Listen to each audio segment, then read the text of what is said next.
আজকে যেভাবে আপনারা পরিশ্রম করে এই দীপকদার নেতৃত্বে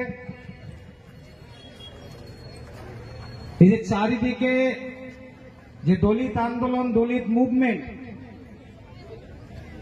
এটাকে আপনারা সফল করলেন, এটার জন্য আপনাদেরকে অসংখ্য ধন্যবাদ। একবার জোরদার হাততালি দেন আপনারা, আপনাদের জন্য, কারণ আপনারা এটা এত সুন্দরভাবে সফল করতে পেরেছেন।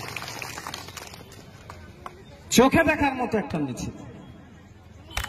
যারা আমাদের উপর অত্যাচার করে, শোষণ করে, নিপীড়ন করে,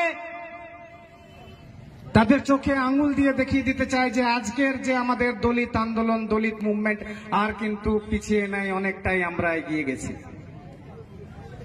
আজ আমরা যে সংগঠন করি, আমি বারবার একটা কথা বলি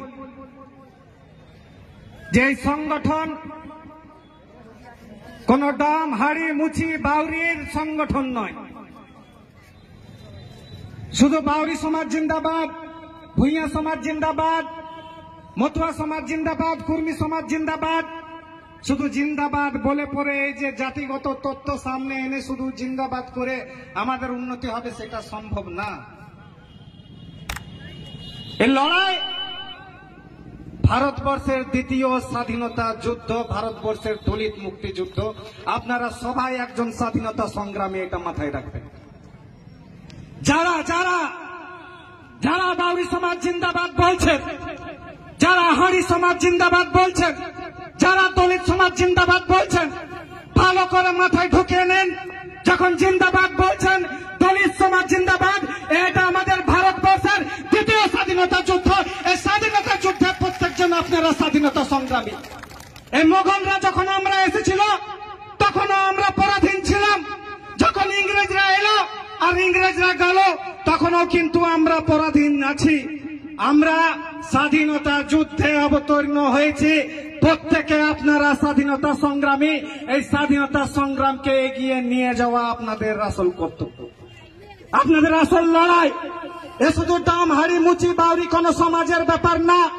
ব্যাপার হলো যেভাবে আমাদের বাপ দাদাদেরকে তুলে নিয়ে যায়, কখনো ছাগল চোর বলে, কখনো মুরগি চোর বলে আমাদেরকে মন্দিরে বেঁধে পিটিয়েছে, কোনদিন থুতু পেলে থুতু চাটা করিয়েছে।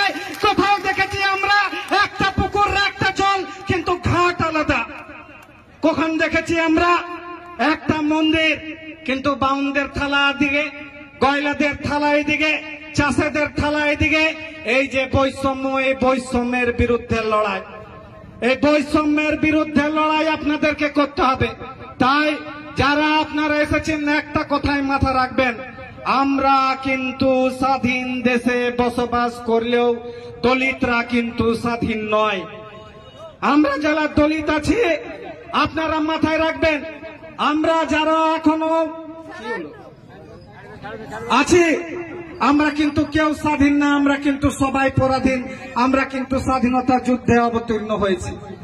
আজকে বিশ্বাস করতে পারবেন যে কি অবস্থা। এখনই দেখলাম একটা শিশু, কি অবস্থা। আজকে যখন আমরা আন্দোলন করি, মুভমেন্ট করি, আপনারা নিশ্চয় কোন না কোন রাজনৈতিক দলে আছেন। দেখবেন দল, বল, ঝান্ডা, ডান্ডা নিয়ে আমাদের লোককে সামনের সারিতে এগিয়ে নিয়ে যাওয়া হয়। সামনের সারিতে এগিয়ে নিয়ে যায়, কখনো বুথ ক্যাপচার করার জন্য, কখনো আমাদেরকে লেলিয়ে দেওয়া হয় যে তোমরা সামনের সারিতে থাকো, লড়াই করো। আর যখন গাছে ফল ধরে আমাদের লোককে পিছনে করে দেওয়া হয়। এই গোল টেবিল বৈঠক যখন হয়, যখন আম্বেদকর সাহেব বলল যে আমাদের সেপারেট ইলেক্টরেট দরকার,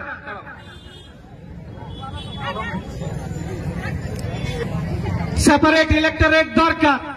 আর সেপারেট ইলেক্টরেট যদি না হয়, যেটি একটা বিধানসভায় যারা দলিত আছে তাদের প্রতিনিধিত্ব করার লোক যদি আইনসভায় না পৌঁছে, তাহলে কিন্তু আমাদের যে অধিকারের কথা, সেই অধিকারের কথা আমরা আইনসভাতে রাখতে পারবো না।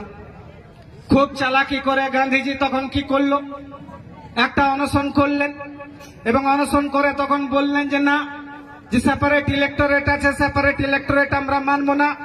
আমাদের হিন্দুত্ব ভাগ হয়ে যাচ্ছে, আমাদের দেশ ভাগ হয়ে যাচ্ছে। আমরা সবাইকে এক জায়গায় রেখে পরে পলিটিক্যাল রিজার্ভেশন আছে, পলিটিক্যাল রিজার্ভেশন নিল। আর আমরা জানি আম্বেদকর সাহেব সেই সময় বলে গেছিল যে পলিটিক্যাল রিজার্ভেশনের ফলে সমাজে যে বেঈমান আছে সে বেঈমান উৎপন্ন হবে, আর বেঈমান কিন্তু আমাদের যারা লোক আছে আমাদের লোককে কিন্তু একটা ভুল ডাইরেকশনে নিয়ে যেয়ে পরে তাদেরকে ভুল কাজে অবতীর্ণ করবে। আজ অক্ষরে অক্ষরে সে কথা মিলে গেছে। অক্ষরে অক্ষরে আমরা দেখতে পাই যে আমাদের এখানে বিধানসভায় যে 80টা সিট রিজার্ভ আছে, সে 80টা সিটের রিজার্ভেশনের ফলে যাদেরকে আমরা আইনসভাতে পাঠাই তারা আমাদের হয়ে কোন রকমের কথা বলে না। সে আপনি পদ্ম ফুলের কোন নেতা বলুন, বা জোড়া ফুলের কোন নেতা বলুন, বা কাস্তা হাতুড়ির কোন নেতা বলুন, আমাদের হয়ে আইনসভাতে আমাদের হয়ে লড়াই করার কোন লোক আপনি দেখতে পেয়েছেন? সত্যি মন করে হাত দিয়ে বলুন তো, কাউকে দেখতে পেয়েছেন? আমরা ভাবি যে এটা একটা রাজনৈতিক লড়াই, কিন্তু ভাই মনে রাখবেন 5 বছরের একটা সরকারকে ফেলে 3000 বছরের যে গোলামি আছে সে 3000 বছরের গোলামির বিরুদ্ধে আপনি লড়তে পারবেন না। এই লড়াই একটা সামাজিক সংগঠনের লড়াই। এই লড়াই যে সামাজিক পদমর্যাদা আছে, যে সম্মান আছে, সে মান সম্মান প্রতিষ্ঠা করার লড়াই।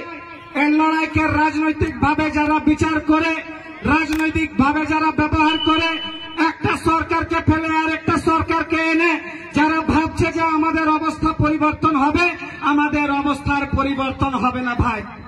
আমাদের অবস্থা পরিবর্তন করতে গেলে আমাদেরকে সামাজিক